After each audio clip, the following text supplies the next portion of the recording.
गऱ्यो भने चाहिँ क्लोज हुन्छ होइन। अब यहाँनिर गर्दाखेरि चाहिँ हाम्रो जस्तै ङको मुनि यसरी हाम्रो अन्डरलाइन मात्रै चाहिन्छ, यो यतिको चाहिन्छ कि यहाँ कतिको चाहिन्छ।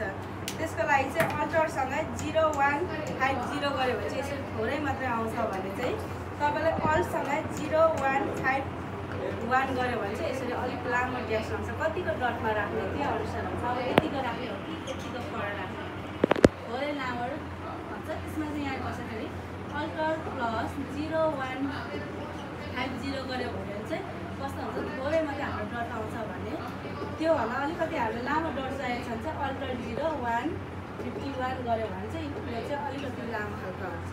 त्यसरी यहीँ युज गर्न सक्नुहुन्छ।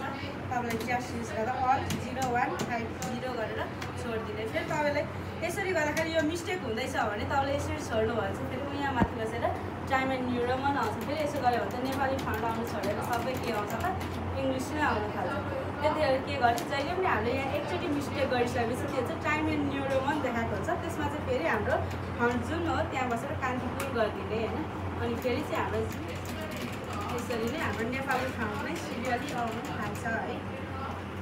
अब यो चाहिँ भयो क ख। यो ङको लागि हाम्रो के हुन्छ भने अल्टर 0 त्यसरी अल्ट प्रेस गरिराख्ने, तर यो नम्बर लक चाहिँ हुनु भएन है। नम्बर किमा अल्ट 0 1 7 0 गर्दाखेरि यसरी ङ आउँछ, तर यहाँनिर बस्दाखेरि कुनै पनि टच भएको हुनु भएन। 0 1 7 0 यसरी